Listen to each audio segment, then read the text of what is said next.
안녕하세요. 워런 버핏처럼 매일 신문을 박전무와 함께 읽으면서 투자의 고수가 됩시다. 웜의 신박 오늘 5월 3일 금요일 순서입니다. 네, 아침에 체슬리 모닝 브리프에서도 말씀드렸지만 오늘이 저희 회사 창립 3주년입니다. 네. 원래는 창업에 대한 생각은 전혀 없었습니다. 없었다가 어떻게 하다가 회사를 설립하게 됐고요. 3년 전 상황이 상당히 아주 기분 좋게 그렇게 회사를 설립한 건 아니었습니다. 어쩔 수 없는 상황에서 회사를 하게 됐고요. 그러면서 보통 창업하면 이 3년이 고비다. 네, 3년만 잘 버텨봐라. 네, 그런 말씀들을 많이 해주시더라고요. 어떻게 네, 3년 잘 버텼습니다. 네, 처음 1년 동안은 라이센스가 나오지 않아서 처음 1년 동안에 까먹은 돈이 한 7, 8억이 되는 것 같아요. 저희가 자문사 그리고 1임 이 두 가지 라이센스를 다 가지고 있는데요. 자문사를 하려면 남의 돈을 직접 운용을 할 수 있는 1임은 15억이고요. 자문업은 2억 5천이 필요하더라고요. 1임업을 등록을 했다고 해서 자문을 또 할 수 있는 건 아닙니다. 그래서 총 17억 5천의 자본금이 필요한데 처음에 계속 돈을 까먹다 보니까 증자를 2번 했습니다. 2번 해가지고 겨우겨우 생존을 하다가 지금은 거의 결손을 거의 다 메꿨습니다. 다시. 네. 그 사이에 참 이 자문업이 한국 시장에 대한 여러 가지 목소리들도 많죠. 네, 그런 상황에서 한국장은 안 된다 이런 얘기들도 많이 나오고는 있지만 예전부터 제가 그랬던 것 같아요. 대학교 때도 그랬고 고등학교 때도 좀 그런 면이 약간은 있었고요. 보면 뭔가 좀 부조리가 있다든지 뭔가 개선을 해야 되면 내가 저기 동아리 같은 경우에도 내가 저거 하면서 시간만 뺏길 텐데 라고 회피하기보다는 이상하게 옛날부터 그런 걸 직접 이렇게 고치려고 늘 했던 것 같습니다. 그런 게 참 경험이 많이 돼가지고요. 항상 문제점이 발생되면 회피하지 않고 항상 그걸 직접 개선을 하려고 하다 보니까 어떨 때는 약간 좀 고등학교 때는 선생님들 중에 어떤 분은 저보고 너 월권이야 하면서 좀 야단치던 선생님도 계셨고요. 아무튼 그렇게 또 주식시장에 발을 담그고 한 27년 정도 생활을 하다가 회사를 창업을 해가지고 체슬리 투자자문이라는 회사를 창업을 했고요. 이 자문을 하면 할수록 소중한 고객의 자금을 관리를 해야 되고 또 제가 여기저기 나가서 방송에서 얘기한 그 말들을 의지해서 제 말을 또 신뢰하면서 투자하시는 분들한테 또 피해가 가면 안 되다 보니까 이런저런 걸 하다 보니까 한국 시장만의 좀 약간 주주 가치를 훼손하는 그런 부분들에 대한 개선이 반드시 필요하겠다 해서 그런 데 대한 목소리도 좀 많이 내는 편이고요. 네, 거기에 최근에 정부의 이제 밸류업 프로그램까지 가동이 되면서 반드시 한국 시장에 그런 건전하지 못한 관행이라든지 이런 부분들은 해결이 될 수 있다라고 생각합니다. 그러지 않고 한국 시장에서 투자를 하면 맨날 돈 까먹는 시장이면 한국 시장에서 투자하라고 하면 안 되는 거잖아요. 네. 근데 그 전에도 그 참 많은 그 부조리가 많았던 시장에서도 모든 상장 기업이 다 그런 건 아니잖아요. 근데 전체적으로 시장 자체가 아직까지 주식 시장의 역사가 짧아서 그런 건지 모르겠지만 미국 시장하고는 좀 낙후된 점이 있긴 있습니다. 그래서 아직까지는 주식 매매 차익에 대해서는 세금을 매기면 안 됩니다. 이런 얘기도 3년 내내 하고 있고요. 그리고 한국 시장에 상장돼 있는 기업들이 전부 다 주주 가치를 훼손하는 그런 지배 구조를 갖고 있는 건 아니잖아요. 그래서 지난번에도 위기 관리에 대한 부분에 있어서 일단은 외국인 지분율이 높고 대주주 지분율이 높은 그런 회사로 좀 압축을 해서 그런 글로벌 스탠다드에 거기에다가 글로벌 스탠다드에 맞는 그런 지배 구조를 가진 회사로 좀 이렇게 압축을 해서 투자를 하면 세금이 없기 때문에 참 좋습니다. 한국 시장에 있어서의 우리가 주식 투자를 통해서 얼마든지 경제적 자유를 이룰 수 있다라는 걸 보여드리기 위해서라도 요즘은 그런 얘기 많이 합니다. 우리 회사는 반드시 성공을 해야 된다. 왜냐하면 저희는 사실 굉장히 참 열심히 하고 정도를 걸으면서 투자를 하고 있고요. 이렇게 열심히 정도를 걸으면서 투자를 해서 인피니티 시절에도 좋은 성과를 냈었고요. 그런 부분을 많은 분들한테 어떻게 투자를 하는 게 정석적이고 바른 투자인가라는 부분을 계속 말씀드리고 또 최근에 제가 또 하나 만들어낸 또 삼행시가 있지 않습니까? 그죠? 채슬리와 함께 슬기로운 투자 습관으로 리프레시 하시라고 말씀을 드렸는데 그런 말에 있어서 정말 저희가 모범이 되고 기준이 되고 하나의 원칙이 되는 그런 회사로 계속 성장해 나가도록 하겠습니다. 거기에 많이 이렇게 항상 이 응원의 댓글을 해주셔서 그게 하나의 저에게는 큰 힘입니다. 고맙습니다. 자, 그러면 신문 기사로 또 읽어보겠습니다. 매일매일 신문을 읽는 게 슬기로운 투자 습관에 있어서 가장 중요한 부분입니다. 자, 처음 기사는 좀 가볍게 시작을 해보겠습니다. 자, 심란합니다. 가볍지는 않네요. 연매출 1243억 성심당이 떨고 있다 라고 되어 있는데요. 그러고 보니까 KTX 타고 왔다 갔다 하다 보면 그 기차 역사에 성심당에 있었던 게 기억이 나는데 가끔씩 성심당 빵을 또 지방에서 오시면서 선물로 가져와 주시는 분들도 계시는데 이 성심당의 역사에 대해서 사실 제가 아는 바가 없습니다. 한번 읽어보겠습니다. 성심당은 빵집이다. 대전에서 빵을 만들어 대전에서만 빵을 파는 동네 빵집이다. 대전에서 시작을 했군요. 겨우 동네 빵집인데 성심당은 그냥 동네 빵집을 넘어선다. 믿기 어려운 신드롬을 양성하고 있었다.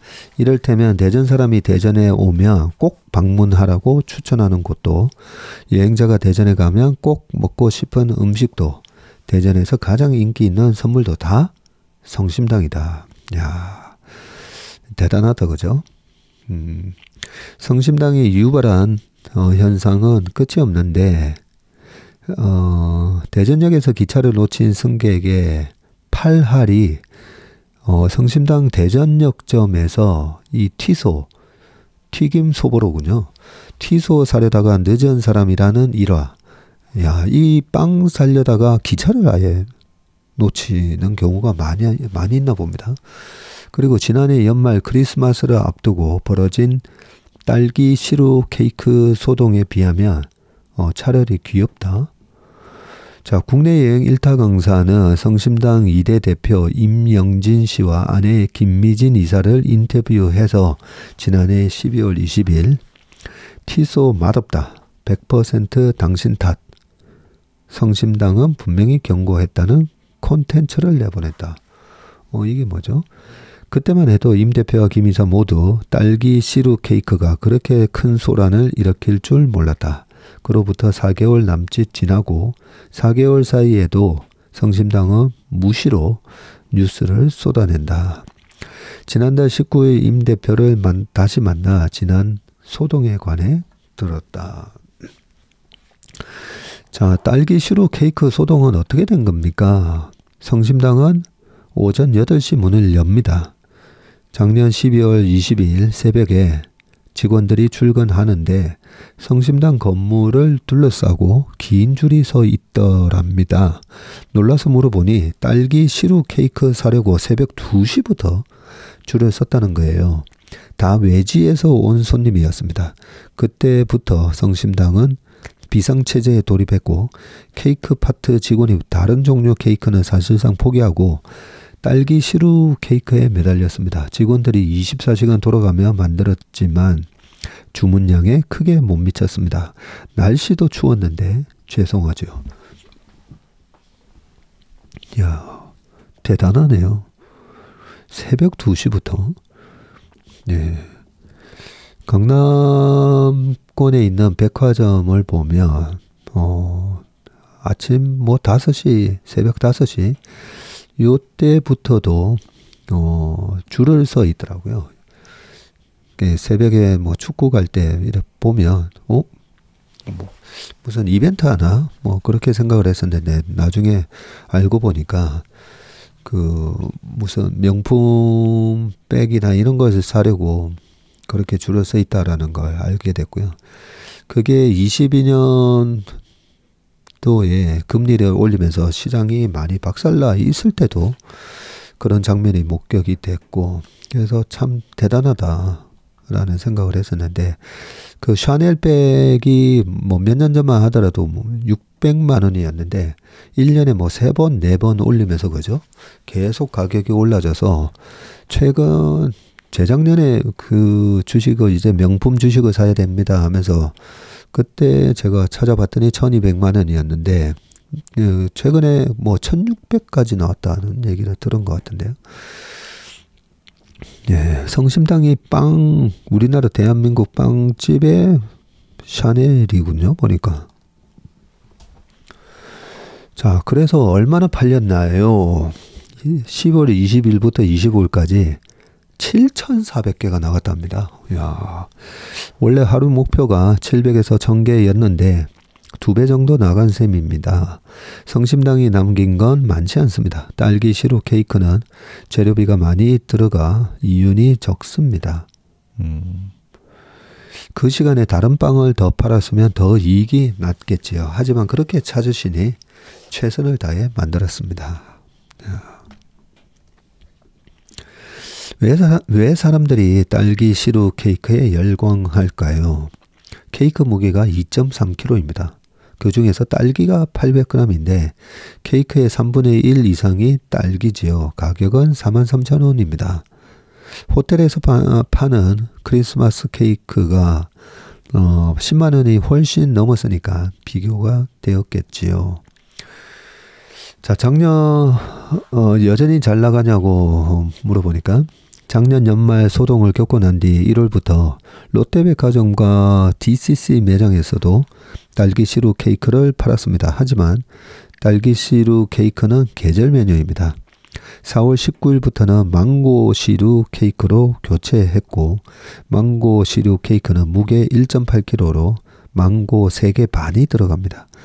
가격은 딸기 시루 케이크와 같고요. 하루에 최대 1000개까지 만들고 싶은데 질 좋은 망고 수급이 문제입니다.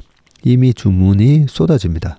분위기가 심상치 않습니다. 어린이는 연휴 앞두고 심란합니다. 작년 인터뷰 때 성심당 연매출이 최초로 1,000억 원을 넘을 것 같다고 처음 밝히셨는데 최근에 작년 매출이 1,243억이라고 발표가 났다. 야, 영업이익은 315억 원이나 됐고요. 자, 바람을 탄 것 같습니다. 워낙 많이 파니까 그만큼 더 이익이 났던 거고요. 직원들이 열심히 해준 덕분입니다. 이익이 생기면 직원들과 나눕니다. 이익의 15%가 분기마다 직원 인센티브로 돌아갑니다. 자, 유현진 선수 덕분에 미국에서도 유명해졌다. 깜짝 놀랐습니다. LA 다저스 로버츠 감독이 티소를 그렇게 맛있게 먹다니. 외국인은 한국인보다 팥빵을 안 좋아하거든요. 유현진 선수에게 빵 선물하는 것도 그렇고 한화 구단과 접촉했습니다만 시즌 중이라 어떻게 보답해야 할지 고민 중입니다.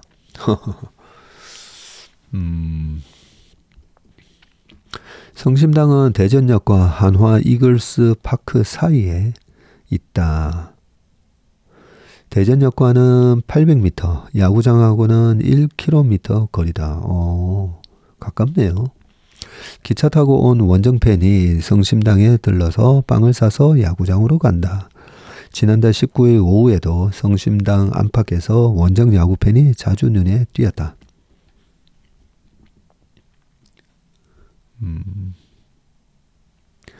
자, 성심당은 1956년 대전역 앞 노점에서 시작했다. 아, 그렇군요. 1956년. 함경남도 함흥에서 피란을 온 임길순 창업주. 1911년에서 97년까지 한 87세에 돌아가셨군요.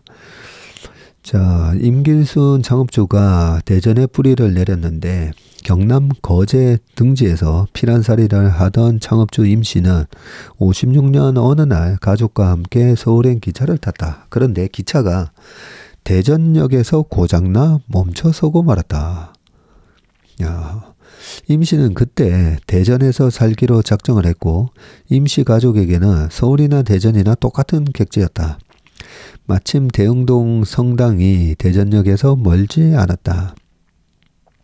대흥동 성당에서 임씨 가족은 밀가루 2포대를 받았고 그 밀가루로 임씨는 단팥빵을 만들어 팔았는데 성심당이 탄생한 순간이다. 현재 성심당은 대흥동 성당 건너편에 있다. 성당 종소리가 들리는 곳에 있고 싶어 67년 이 자리로 옮겼다. 임영진 대표가 제일 많이 듣는 질문이 있다. 왜 대전에만 있느냐? 성심당으로 인해 빚어지는 숱한 소동은 사실 성심당이 대전에만 있어서 벌어지는 일이다. 성심당이 대전을 고수하는 이유는 하나다. 하늘이 대전으로 정해졌다고 믿기 때문이다. 대전으로서는 다행인 일이다. 하하. 네.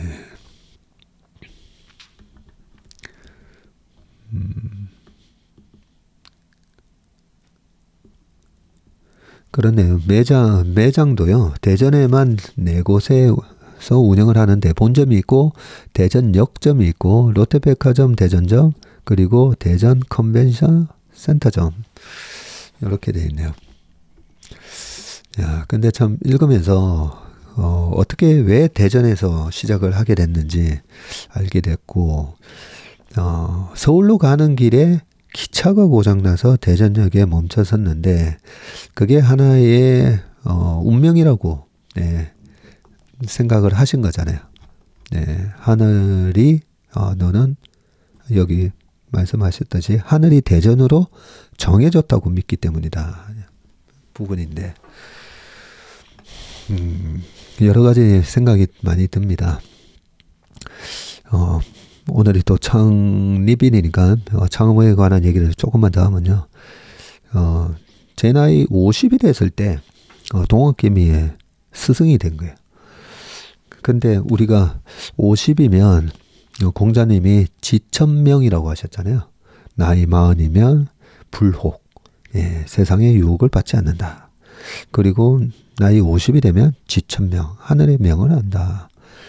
그래서 어떻게 보면 이 임창업주님하고 좀 비슷한 생각도 사실은 좀 하는데요. 임길순 창업주님하고 비슷한 생각도 좀 하는데, 나이 50에 왜 저는 동학개미의 스승이라는 그런 애칭이 붙었을까?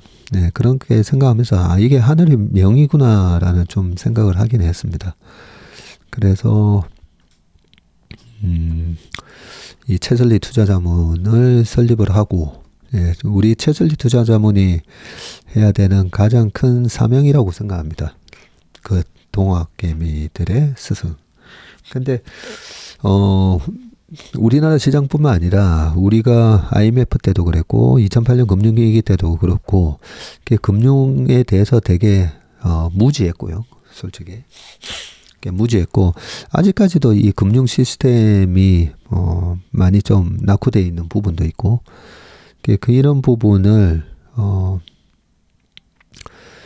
그런 부분에 대해서 약간 그런 교사 같은 역할을 한번 해봐봐 라는 명을 좀 받았다라고 저는 생각합니다.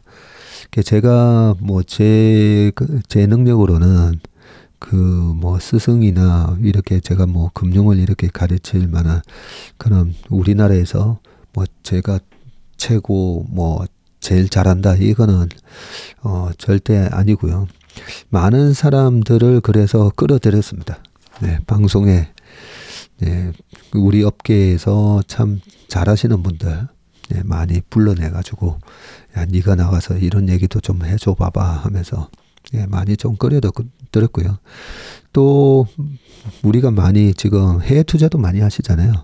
그래서 동학개미뿐만 아니라 서학개미 분들도 많으시는데 그래서 최일호 상무한테 제가 잠깐만 최일호 상무가 73년이니까 제 상무도 그러고 보니까 제 상무도 제가 그 명을 줬네요. 2년 전에 1호야 네가 미국 주식 투자에 최고가 됐으면 좋겠다. 제가 그렇게 얘기를 했습니다. 근데 우리 제 상무가 참 대단한 게 굉장히 저돌적이에요. 어떤 미션이 떨어지면 저는 미션을 갖고도 이런저런 잡생각을 참 많이 하는 편인데 우리 제 상무는 딱 미션이 떨어지면 굉장히 저돌적으로 일을 합니다. 그래서 매일 새벽 출근하는 시간이 2년 전부터 미국 시장을 계속 이래 커버를 하고 터치를 해야 되다 보니까 본인이 평소에도 좀 일찍 왔었거든요. 한 6시 반 전에는 항상 왔었는데 그 6시 반 전에 와서 안 되는 거죠. 특히나 이 썸머 타임이 끝나고 나면 미국 시장 아침에 끝나는 시간도 늦어지잖아요. 그러니까 어느 날 언제부턴가 아예 새벽 4시 반에 택시 타고 그냥 회사 오면 4시 50분 5시가 된다는 거예요. 그러면서 그렇게 열심히 하더니 제가 봐도 참 미국 시장이 분석 지금 방송에 나와 있는 많은 컨텐츠 중에 최고의 컨텐츠 아닌가 싶습니다.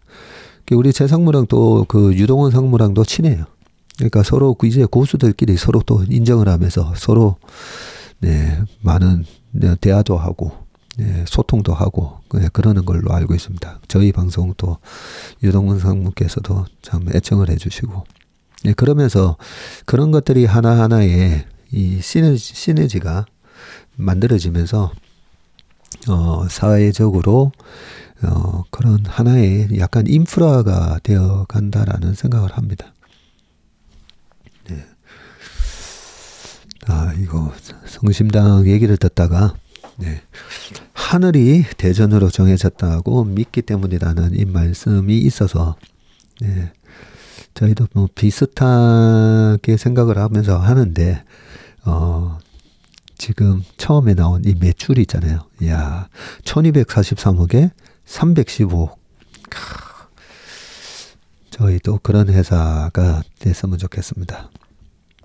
근데 56년에 세워졌으니까 야, 이런 매출이 달성이 되려면 한 70년 기다려야 되는 것 같네요. 70년. 이런 실적은 아마 네, 저희 다음 세대에서 아마 가능을 하는 게 아닌가 그런 생각도 듭니다. 자, 기분 좋은 상승도 좀 해봤고요. 네, 그 다음 기사로 넘어가겠습니다. 글로벌 아이 괄목 상대 중국 전기차. 네. 여기부터 입장까지 30분. 베이징 모터쇼에서 첫 출사표를 던진 가전 휴대전화 제조업체 샤오미의 전시관 앞 팻말에 적힌 말이다. 첫 전기차 SU7을 직접 보기 위한 인파가 몰렸고 레이진 회장이 직접 나선 발표회 현장은 시작 30분 전부터 만석이었다고 합니다.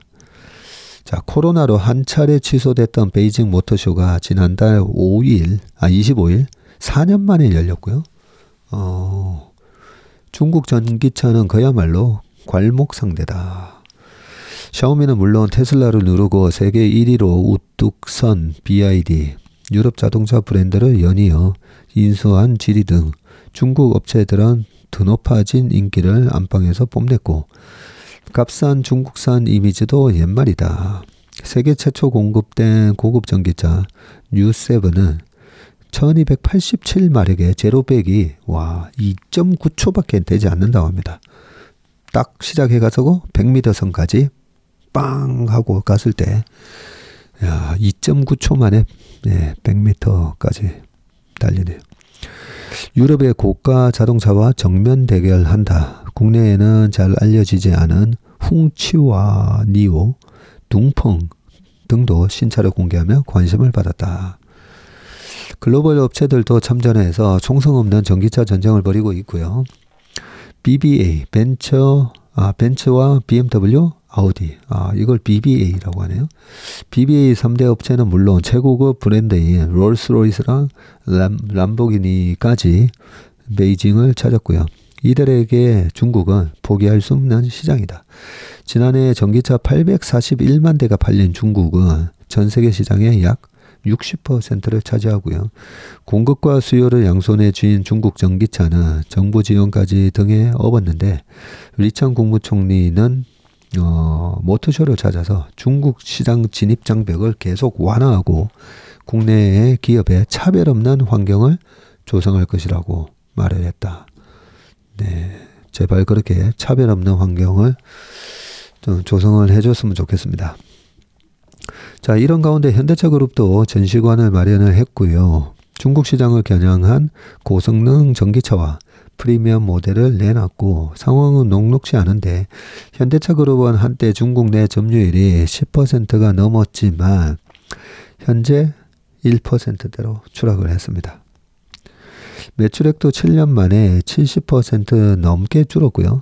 자동차 업계를 취재하는 한 중국 매체 기자는 디자인과 내구성 등 어느 방면에서도 우위를 점하지 못한다면서 품질이 뛰어나다는 이미지는 있지만 소비자의 구매 욕구를 자극할 만한 수준은 아니다라고 꼬집었다고 합니다.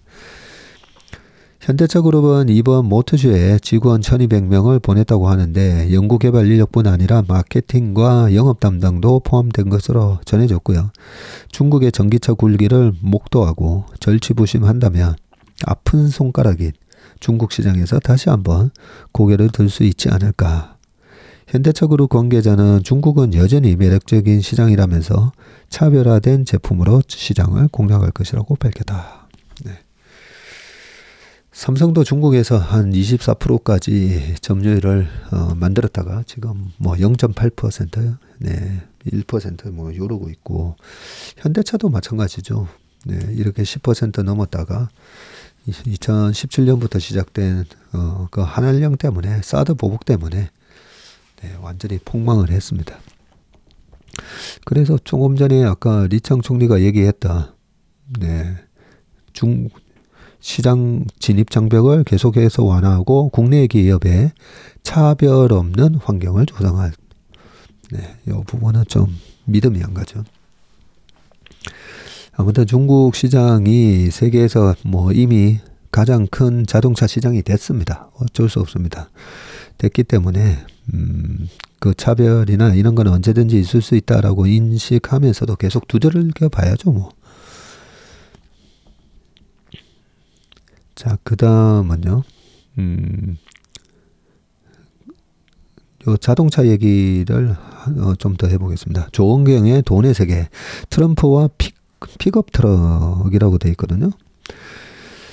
자, 트럼프 전 미국 대통령이 지난 3월 자신이 만든 소셜미디어 트루스 소셜에다가 영상을 올렸는데 성조기와 함께 트럼프 2024라는 스티커를 단 픽업 트럭 후미에는 조 바이든 대통령으로 보이는 남성이 결박당한 채 누워있고, 이 해당 이미지는 온라인에서 차량 스티커용으로 판매했다.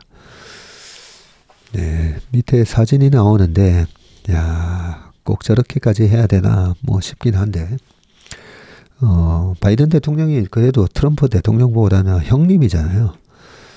네, 그 미국이나 영국이나 보면 프랑스도 마찬가지고 이 웨스턴 컬처에서도 서양 문화에서도 이 선을 지키는 걸 되게 중요시하잖아요. 네, 그걸 넘으면 이 에티켓이라든지 그런 걸 선을 넘거나 이러면 오히려 그 정치판에서 뭐 매장되기도 하고 하는데, 그 트럼프를 보면 라인 브레이커인 것 같습니다. 네, 그 선들을 부셔버리고 그러면서도 건재하니까요. 자, 좀 읽어볼게요.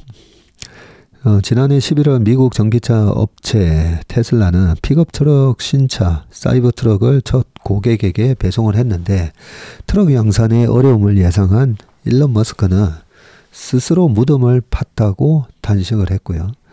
악몽이 현실이 되었나 보다 지난달 테슬라가 일시적이지만 사이버 트럭 생산을 중단을 했었네요.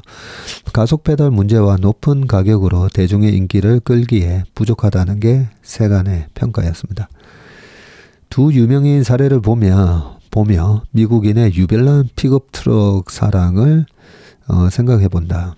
자동차의 천국 미국에서는 짐을 넉넉히 채울 수 있는 픽업 트럭이 판매량 1위네요. 지난해 포드 F 시리즈가 1위를 차지한 브랜드이고요. 그런 가운데 현대자동차의 픽업 트럭 산타크루즈가 큰 성과를 냈다. 현대차의 픽업 트럭 산타크루즈가 있나 보네요. 자, 지난해 판매량에서 포드 레인저를 앞섰다네요. 오, 올해 누적 10만 대를 넘길 전망이다. 포드의 레인저를 앞섰다고요? 자, 2007년 봄 한미 FTA 협상 타결 후에 관계자는 이런 발언을 했다. 픽업 트럭만큼은 미국이 양보할 수 없을 만큼 강경했다. 한국으로 따지면 쌀만큼 민감한 품목이다. 그때 FTA 하면서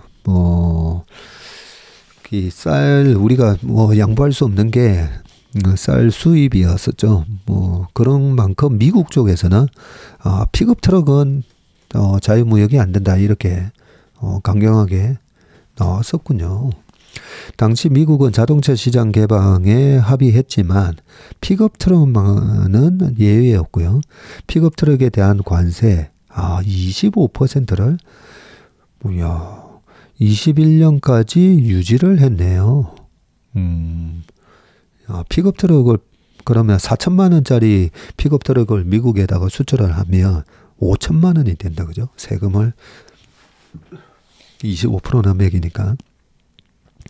픽업 트럭은 트럼프 재임 시 한미 FTA 개정을 이끈 주역이었고요. 미국 내 요구로 픽업 트럭에 대한 관세 25%를 2041년까지 연장했다고 합니다. 우리 기업은 높은 관세 장벽을 오래 마주해야 했고, 현대차는 현지 생산이라는 결정으로 돌파구와 성과를 만들어냈다. 현지 생산해서 팔면 되니까. 아니면 미국하고 그 멕시코랑 나프타 이 협정이 돼 있으니까 멕시코에서 생산해서 또 미국으로 하면 되니까요. 수출하면 되니까 그죠. 자, 누가 미국 대통령이 되건 이런 글로벌 경쟁력만이 우리 기업의 필살기다. 불확실성에서도 빛나는 건 판을 잃는 승부수다.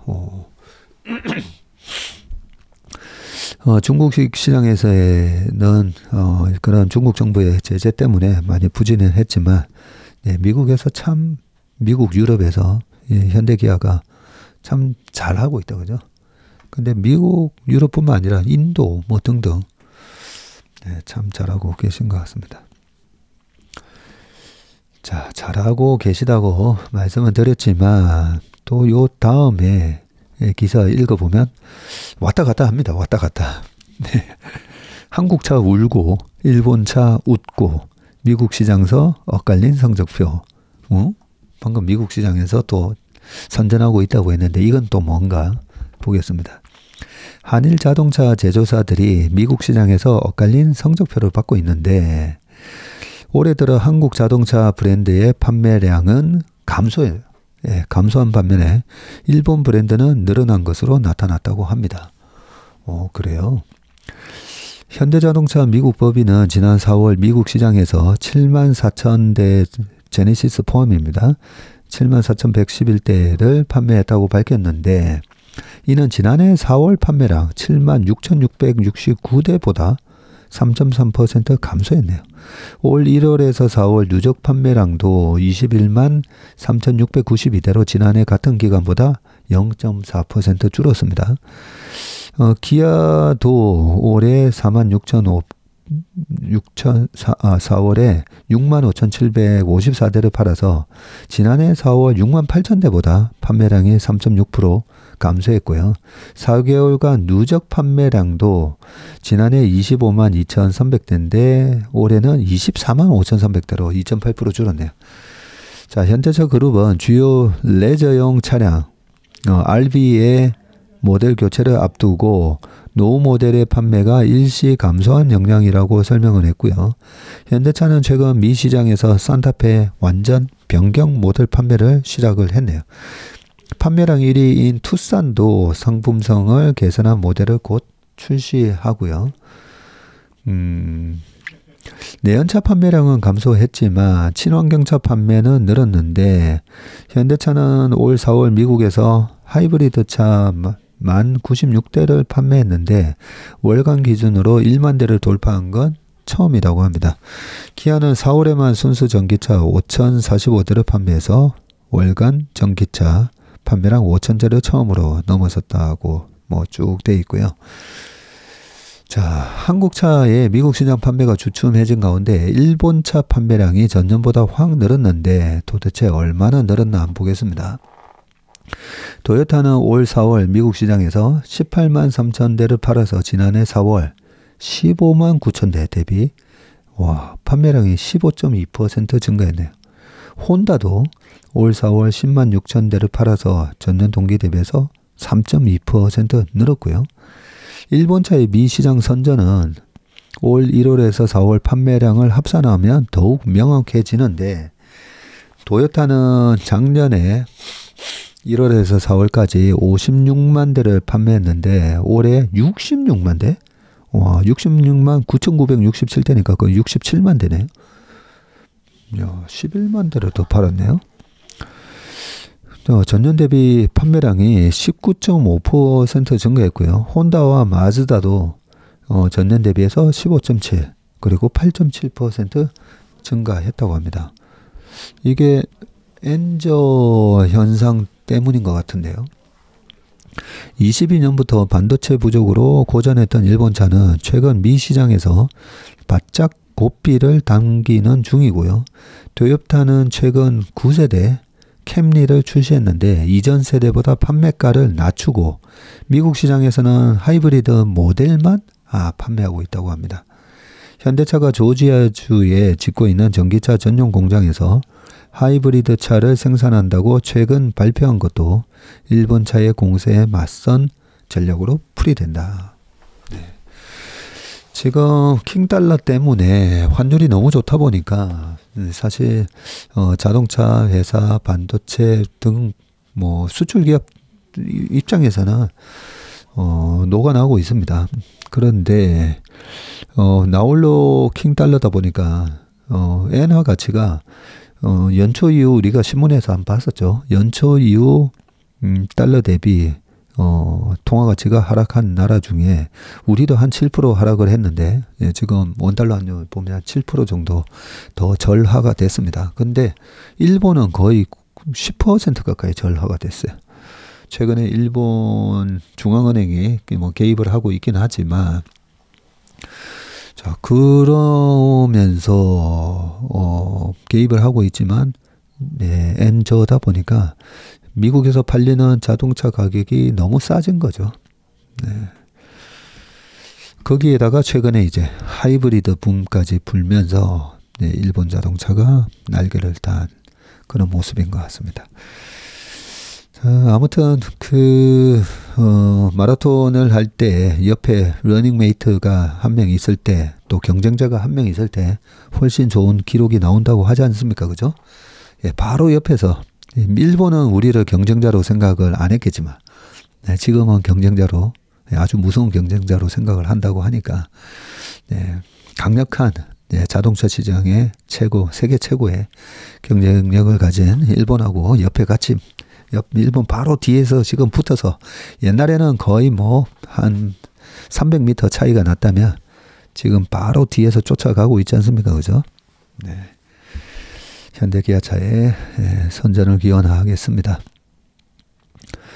자, 여기서 이제 다시 중국 수출 관련된 건데요. 중국으로 수출 늘었지만 대중 적자 되레 더 커졌다. 핵심 소재 중 의존 딜레마라고 되어 있는데 이것도 간접적으로는 또 자동차 얘기가 조금 들어가 있네요. 보니까. 자, 전반적인 수출 호조에도 불구하고 대중무역 수지가 지난해에 이어 올해도 적자를 면치 못하고 있네요.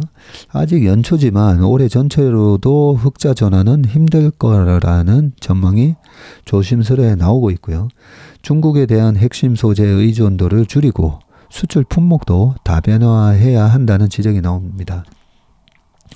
자, 올해 4월까지 대중국 누적 무역 수지는 43억 달러 적자입니다. 같은 기간 전체 누적 무역 수지가 지금 106억 달러 흑자거든요. 한 14조 벌었습니다. 그런데 중국에서 오히려 무역 수지 적자가 5조 정도 났네요.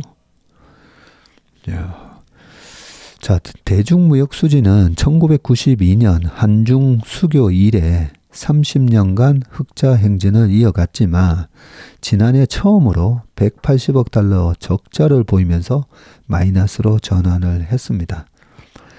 올해 들어서도 대중무역 적자 폭이 커지고 있고요. 지난 1월에 16억 9천만 달러 적자로 시작했다가 2월 달에 반짝 2억 3천만 달러 흑자를 기록했지만 3월에 다시 8억 8천 그리고 4월에는 19억 6천만 달러 적자를 기록을 했네요. 그래서 지난해 4월 22억 7천만 달러 적자 이후 1년 만에 이번 4월 달에도 또 최대 적자를 기록을 했고요. 자, 이는 여전히 대중 수입 의존도가 크기 때문인데, 자, 중국 무역 수지 적자 원인 진단과 평가 보고서라고 한국무역협회에서 나온 게 있는데요. 중국산 의존도가 높은 수산화 리튬, 그리고 니켈, 코발트, 망가, NCM, 수산화물 등 2차전지 핵심 소재의 수입은 지난해 각각 전년비로 53.2%, 31.1% 증가를 했네요. 의존도가 96.7%에 달하는 중국산 배터리 수입은 50.7%나 늘었습니다. 전기차를 중심으로 중국산 승용차에 대한 수요도 늘어나면서 올 1분기 기준 중국차 수입은 무려 568.9%나 폭등을 했네요. 워낙 베이스가 낮아서 이 증가율로 보면 무시무시하게 나오긴 해도 그래도 의미가 있는 증가라고 생각합니다. 대중무역수지 추이해서 나오는데 2013년도가 628억 달러로 가장 많이 나왔었네요. 2013년도 628억 달러. 와, 중국에서만 한 80조를 벌었었네요. 그때는. 네, 이에 따라 품목별 무역수지도 극명한 차이를 보였고요. 주력 수출 품목인 반도체를 포함한 IT 품목은 지난해 110억 달러 흑자를 기록을 했지만 리튬이온 배터리 등 전기 동력화 품목과 철강 등 기타 BIT 품목에서 각각 164억 달러, 126억 달러 적자를 기록을 했습니다. 배터리 쪽에서 한 20조 적자네요. 자, 반도체를 벌어들인 흑자를 나머지 품목들이 더 크게 깎아먹은 셈이다. 현재 국내에서 쓰이는 모든 중간재와 최종재 가운데 수입산이 차지하는 비중은 점점 늘어나고 있고 그 상당수가 중국산이고 심지어 한국의 강점이 있는 반도체 자동차 기계에서도 수입산 비중이 지금 늘어나고 있다고 합니다. 네. 이 품목별로 이 표가 아주 잘 나와 있는데요. 전체 180억 달러 작년에 적자를 봤는데 방금 말씀드렸던 전기 동력화 품목 중에 164억 적자가 났는데 이 중에서 양극재가 80억 적자, 리튬이온 배터리가 78억 적자, 전기차도 수입을 해오면서 6억 달러 적자, 철강이 65억 달러 적자고요. 반면에 화장품은 27억 달러 흑자, 석유 제품도 33억 달러 흑자를 냈었군요. 안동현 서울대 경제학과 교수는 원래 한국이 중간재를 공급을 하고 중국의 이를 가공을 해서 완성품을 수출하는 구조였는데 최근 중국이 내수 중심 성장을 외치며 중간재 자금률을 올리면서 전통적인 공식이 깨져 버렸다면서 최근 알리 테무 등을 통한 중국산 경공업 제품에 대한 수요까지 늘어나면서 당분간 대중 적자 흐름은 이어질 수밖에 없다고 밝혔고요. 중기적으로 핵심 소재에 대한 대중 의존도를 낮추고 대중 수출 전략도 새롭게 짜야 한다는 제안이 나오는데 정부는 수입처 다변화로 2030년까지 반도체, 히토류, 요소 등 핵심 품목의 중국 의존도를 50% 이하로 낮추겠다는 목표를 제시했고요. 김우중 무역연구원은 핵심 소재의 중국 편중은 무역 적자뿐 아니라 안정적인 공급망 확보에도 어려움을 주는 만큼 의존도를 낮추기 위한 노력이 시급하다면서 중국의 수입 수요 변화를 선제적으로 포착하는 등 트렌드 변화에도 유연하게 대처해야 한다고 밝혔습니다. 네. 자, 마지막 기사입니다. 자, 재미있는 칼럼인데요. 강혜란의 Show Me the Culture, 나훈아와 민희진. 이번에 민희진 씨의 인터뷰가 나훈아 씨 예전 인터뷰 이후로 가장 역대급이었다라는 그런 얘기들이 많이 있더라고요. 어떻게 비교가 되나 한번 보겠습니다. 자, 마지막 공연이라 생각하지 않고 10년은 더 할 거라 생각하며 하겠다. 77세 나훈아가 은퇴 콘서트 투어에 임하는 자세는 나훈아다웠다. 때밀려 그만하는 것이 아니고 할 수 있음에도 마이크를 내려놓는다는 고별사에서 1966년 당대의 아이돌로 출발해서 스토커 테러, 3번의 결혼 이혼 등 개인사에 부침에도 57년간 톱스타로 군림한 자부심이 배어났다. 이야. 피아노 앞에 절대 앉지 않을 것이고 기타도 안 만지고 노래 안 하고 안 해본 것 하면서 살겠다는 말이 지긋지긋하다가 아니라 그만큼 온전히 불태웠다는 고백으로 들렸다. 야, 그 고별사에서 이런 말씀을 하셨군요. 공교롭게도 직전 언론과 소셜미디어에서 그의 이름이 소환돼 떠들썩했다. 하이브와 더 법정 다툼을 예고한 미니진 어도어 대표의 기자회견은 여러모로 2008년을 떠올리게 했다. 사실상 기자가 필요 없는 라이브 원맨쇼, 중계 카메라를 의식하지 않는 비속어 발언 등 무엇보다 바지를 내려서 5분간 보여드리겠다고 한 나훈아의 승부수처럼 미니진의 작심 발언은 여론의 추를 크게 움직였다.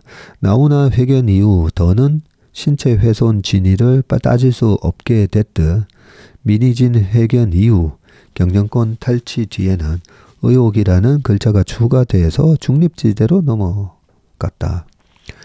야, 이 벌써 2008년이었나 보네요. 그때 뭐 기억이 가물가물하긴 하지만 이 나훈아 선생님이 뭐 조폭들한테 뭐 이렇게 테러를 당해가지고 그 중요한 부분이 좀 이렇게 테러를 당했다. 뭐 그런 얘기들이 이상하게 그때 막 떠돌다 보니까 기자회견을 자체해가지고 보여주겠다 했는데 진짜 보여주셨나 보네요. 그 이후로 그 논란이 이제 없어진 거 보니까. 자, 그때처럼 이제 떠들썩했는데 뭔가 다르다는 거죠. 자, 그럼에도 두 회견이 남긴 것은 각자의 커리어 및 산업 현황만큼이나 상이하다. 스포츠에 비유하자면 나훈아는 각종 조련과 지원을 받았어도 무대에서 홀로 승부하고 성취하는 김연아 케이스다. 반면에 미니지는 그 자신이 박지성, 손흥민이 아니라 축구팀을 조련하는 히딩크 같은 역할이다. 뭐 그렇네요. 같은 연예계의 기자회견이었지만 차이가 있네요. 자, 벤치와 협회가 운영 전략과 연봉 계약을 놓고 다툴 수는 있어도 그라운드의 스포트라이트를 침해하는 건 제살 깎기 먹기 행위다. 대중문화든 스포츠든 팬덤 없이는 굴러갈 수가 없고 대중의 관심은 매우 제한적인 자원이기 때문이다. 하이브와 어도어 충돌로 그 관심이 무대 위 스타가 아니라 K-팝 엔터 산업 자체로 향해버렸다. 지분구조, 풋옵션, 땡저시 같은 비문화적 용어들이 버블검 뒤에 아른거린다. 이 환상의 판이 정교하게 설계된 수익사업이고 내 지갑이 이 판에서 호구란 걸 몰랐던 건 아닌데 입맛이 쓰다. 자, 가수는 꿈을 파는 사람이다. 꿈을 팔려면 꿈이 있어야 한다. 나훈아가 당시 기자회견 말미에 뱉은 말의 방점은 꿈에 찍혔지만 오히려 핵심 단어는 팔다였다. 스타의 고단한 노동, 훈련조차 숭배의 대상이 되는 건 그가 파는 꿈이 곧 내 꿈이라는 환상 때문이다. 자, 팬으로서는 내가 사는 꿈이 방시혁의 것인지 미니진의 것인지 뉴진스의 것인지 전부 합친 건지는 중요하지 않다. 가장 싫은 건 이 꿈에서 깨어나는 것이다. 나훈아는 9년간 은둔하며 꿈을 가공해 돌아왔지만 지금 미니진 사태에서는 누구도 물러서는 자가 없다. 이 악몽이 길어질수록 그들이 파는 꿈만 초라해진다. 굉장히 묵직한 그런 칼럼이었네요. 네. 항상 이런 기사를 읽을 때마다 저와 저의 회사나 항상 이렇게 되돌아보게 되는데요. 참 마지막이 이 단락에 있어서 나훈아 선생님이 말씀하셨다니 이게 참 중요하네요. 가수는 꿈을 파는 사람이다. 꿈을 팔려면 꿈이 있어야 된다. 근데 우리 업계에서도 지금 주식을 하시고 주식을 시작한 지 3년 됐습니다. 5년 됐습니다. 7년 됐습니다. 이렇게 말씀들 많이 하셨는데 그 꿈에는 경제적 자유의 꿈이 있고 그죠? 내가 경제적으로 자유로워지면 참 내가 하고 싶었던 이런저런 일을 하고 싶다. 그 꿈이 있는데 아무튼 우리 주식시장에서 그 꿈이 깨지지 않도록 저도 열심히 하겠습니다. 오늘 워맥심박은 여기까지 하겠습니다. 행복하고 가정의 날이니까요. 그죠? 가족들과 행복한 시간 보내시는 그런 주말 되길 바라겠습니다. 고맙습니다.